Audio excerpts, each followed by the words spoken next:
Welcome back, fight fans. That was game one of this first semifinal of Sunday Night Fights Season 4 in a best-of-5 series. Let's see if DevM can come back and even it out. We're going to play game 2 on Bois du Châtelet.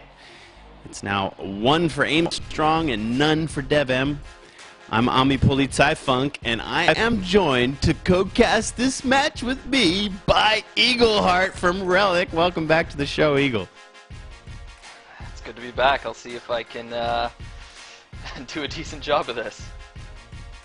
All right, man. Well, SNF has always been about just kicking back and watching replays and letting these players show us the best that Company of Heroes has to offer. So, just, you know, chill out and enjoy the replay, and we'll just pretend we're in your living room on a Sunday morning.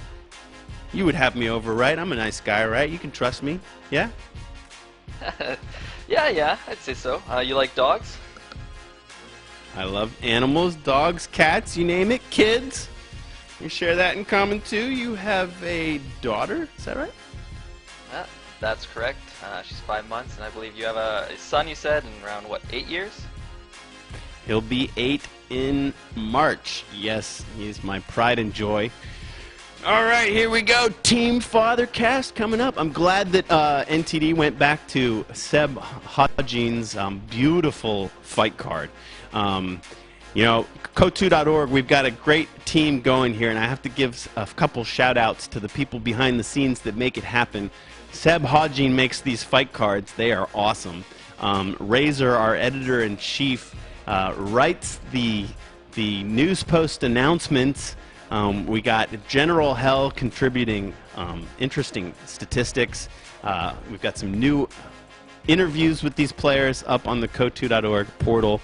And I also want to give a shout out to guys that don't often get talked about, namely the coders that have helped us develop this website. And that is, of course, Seb, the lead coder and mastermind, who has basically got the entire back end in his head, but he is now opening the gates and sharing that. Of course, Hixie and his original broadcast site, which was the inspiration for us to even make this website. You know, Hixie's broadcast site has been awesome, and it has now gotten a massive upgrade.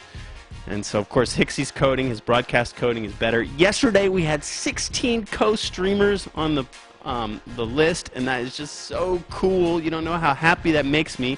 I mean, we always envision that when Company of Heroes 2 comes out, that our live stream list will be full 24/7, and you'll be able to pick, you know, the best streams for you to watch, because this game, Eagle, lends itself to storytelling, don't you think? Oh, completely agree. It's something Quinn and I have talked about multiple times. You know, whenever we have a play test at Relic, you know, playing COH2, you know, the second it's over, we all run to each other's desks, or maybe hobble over in my case, and we just talk about what happened, you know. Yeah, that's what I mean. I started this whole community involvement thing as a replay reviewer, and my angle was that I wasn't just going to like review a replay and say, well, you should have, you know, kept your manpower lower and you should have done this and that. That wasn't my angle. That's not where my strengths are. I was going to make like a story out of it. So I did a replay review where I retold the story of the game as if it had actually happened in World War II, and it was so popular. You know, like people really loved it. They liked the creative writing, and they encouraged me to go further with it. And now look, you know, now we're running these huge events, and so like the storytelling aspect of the game, love it, love the artwork. Seb Hodgin. Last shout out, we've got a new coder on the team, Janks. If you're out there watching, he's been great. Janks and Seb and Hixie and our other coders have been making a lot of back-end improvements, like speeding up the site. So we're preparing, you know, we're preparing for the monsoon that will be Kotu, hopefully, this year. Very much looking forward to that. All right, so my shout-outs are complete. Let's get this game started. Are you paused at 5 seconds? Who are you going to follow, Eagle?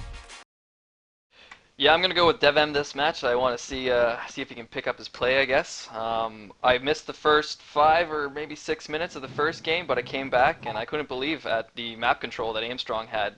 I thought he was American for something, but, you know, those folks, just amazing. Yeah, it just didn't look right, even after 5 or 6 minutes in game one. All right, so if NTD is ready, we are paused at 5 seconds. We are going to unpause in 5, 4, 3, 2, 1. Unpause. 6, 7, 8, 9, 10. And, DevM is kind of known for early knockouts. He took care of some players on his run to get here in 12 minutes, 13 minutes. But Aimstrong has reversed the tables, and he took care of DevM in like 13 or 14 minutes in game one. So hopefully, the kid's not too shaken, and he can just bounce back. And another thing that was missing from game one that DevM is known for, and that has popularized lately, is Jeep play. Why no Jeep in game one, DevM? I wish I knew. Yeah, you'd think, especially on Broad of Chardonnay, I haven't actually had a chance to play this map yet, but from what I've seen, it's very open, and I mean, I think all the top players definitely say in 1v1, you need a scouting unit of some kind, and I mean, isn't DevM known for his Jeep play? So yeah, hell yeah. Jeep. Now I can maybe transition, segue while we have a little bit of slow time here as these guys are warming up. Light low-tier vehicle scouts in KO2, the Russians don't have access to one. Is that something that, like, the Alpha became more aware of it? Are you guys considering giving some scouting units to the factions in KO2, or is that on the table? Well, yeah, KO2, both sides do have scout cars, but they currently come out, I guess the best way to say is a little bit later than a Jeep or a motorcycle would in COH2. We're trying to refine their roles to make them a little more scoutier, but each faction has a scout vehicle. All right, that's good. We love to see pro scouting. It was missing from game one. Aimstrong seemed to be able to do it with his Volksgrenadiers. I mean, let's see. DevM has learned, though. He's clogging up the center with a bit of wire. He's taking the green cover away from the Americans in the north of that one sandbag by the road, and he's also closing what I will forever dub now the Aimstrong gap has now been closed. And but unlike Aimstrong, DevM's playing this completely differently. This is what I like about Bois du Châtelet, is we're still seeing a lot of different builds from Wehrmacht. DevM's got the Schwimmwagen here, and he's going hard to the right. His Volks are already over there, and sort of not at all for the left. When Aimstrong went the other way entirely, Aimstrong kind of went middle and then shifted left. So we're seeing a lot of variance, and that's just, that makes my day. That's why we wanted these custom maps to be in SNF, because we wanted to force the players to develop and pioneer new strategies. I think it's great to have custom maps personally in these fights. It's just great to see different tactics, and so yeah, it looks like DevM has got a Schwimmer out this time around, so we'll actually have a good scouting unit.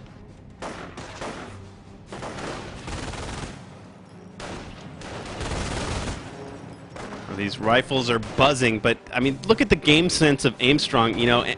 There was an MG sitting there, but it never snared a rifle. These rifles soft backpedaled. It's one of the hardest things to do in Company of Heroes. You feel like it's a requirement of the American rifles to get in there and get that money flank, right? That just winner flank. You always feel obliged to go for that.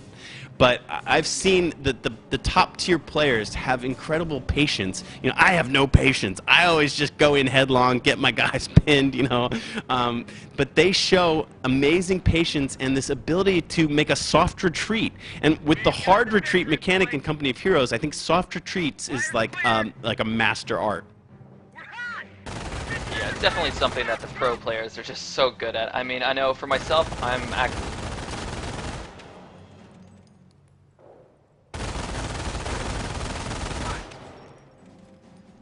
All right, did we lose Eagle? Are you still there? Is it me that's lagging? Am I still here? Mic check. NTD. Sorry, anyone? I think I'm back. I'm here. Okay, you're back. All right. Did you want to complete that thought as Aimstrong pushes here with these flamethrowers? It was starting to heat up, but he sort of shied away from it. I don't know if you're breaking up back and forth. I don't know if it's communications like here, or what, Eagle? We're Okay, good. I think there I'm just caught in the action here, so let's see what these guys do. Okay. All right. Well, Aimstrong's pouring it on. His early flamers get focused by 2 squads of Volks and the Schwimmwagen, so they get chased away. But there are still tons of rifles and a second squad of flamers coming in. But they're content just to wipe the VP. They don't want to. They don't want to get in there on the action. There's another rifle squad to the left, and you know, Aimstrong's really buzzing. But strangely enough, he's not fighting as hard as he could. He's more capping. He's trying to wipe sectors all over the place. Yeah, Aimstrong is just coming from every angle right now. If I look, I've got, you know, we've got squad capping on the left, the middle. It's crazy. All right, the flamers do raise that center VP now that DevM sniper is out.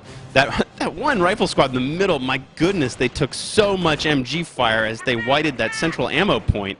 DevM is able to shift the Schwimm and a Volk and Pioneer over to the left, and that rifle squad is going to get chased off. But Aimstrong's unit preservation was good.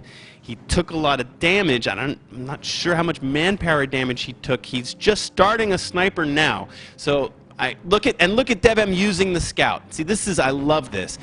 A lot of players, weaker players, would not know to come in and have a look. I forgot to turn my fog of war off. I wonder if he saw that WSC. I wonder if he got close enough. It looked very questionable whether or not he saw it. Losing ground out there.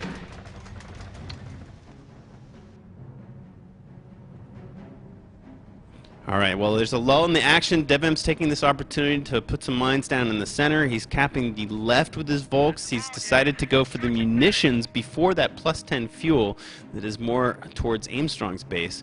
That's interesting. We heard from Aimstrong when he was a guest on the early SNF show that where with munitions can stay in Tier 1 much longer, and that's something that we've sort of seen the metagame as where staying in Tier 1 and just using mines and Fausts to delay the need for Tier 2. DevM is, of course, building the Kriegsbarracks.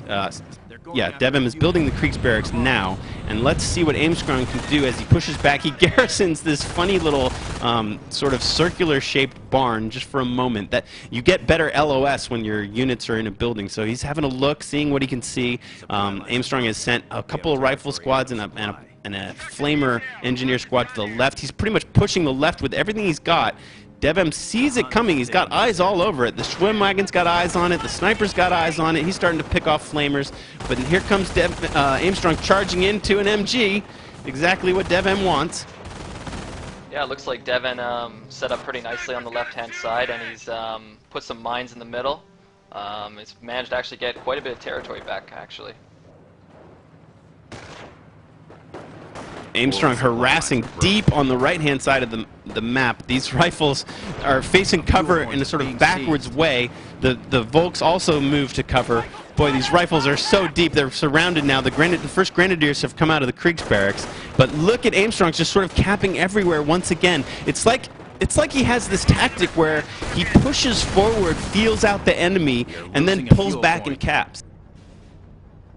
A couple of rifles just went down to a mine in the middle there.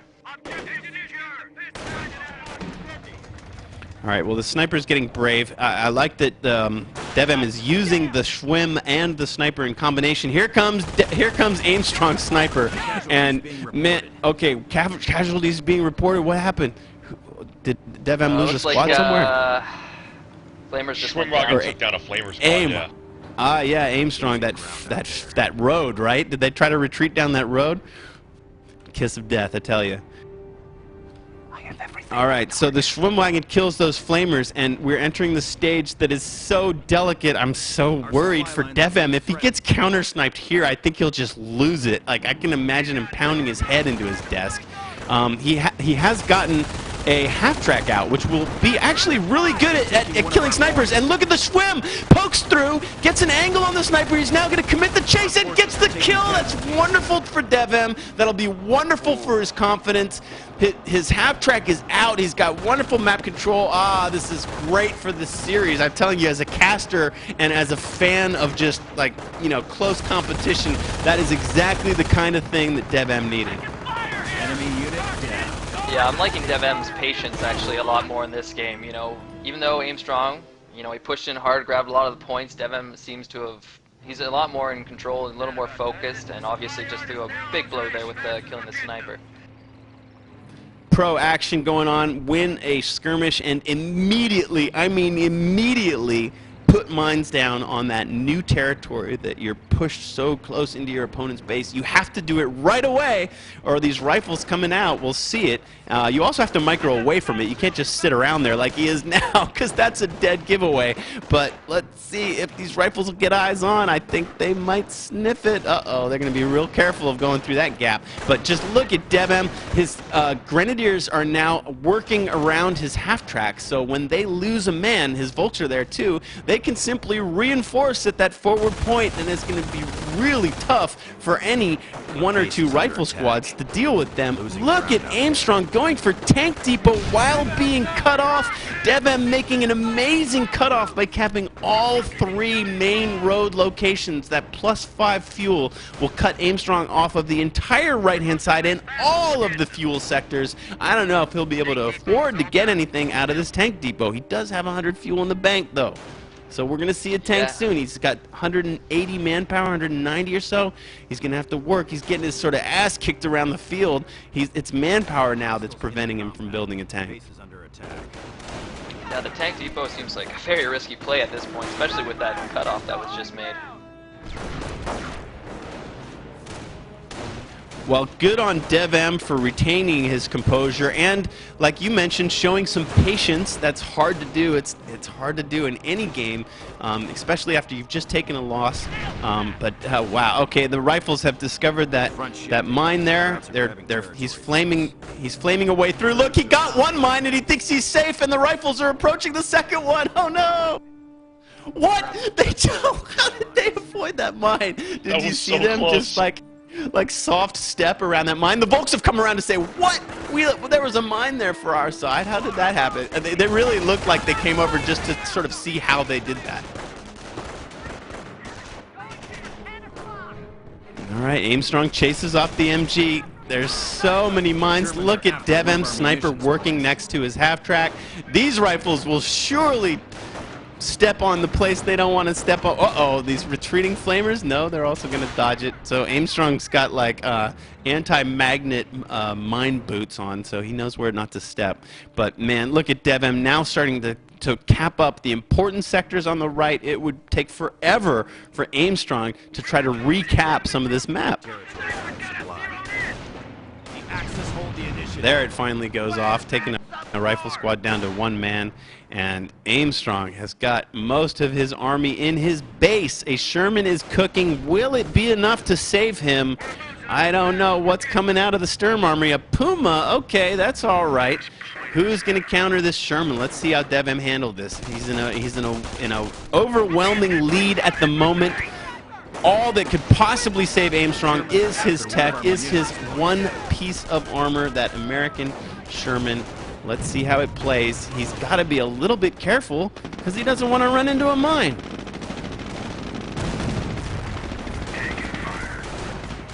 I has your bags. No more green cover for you. Crush, crush, crush. All right.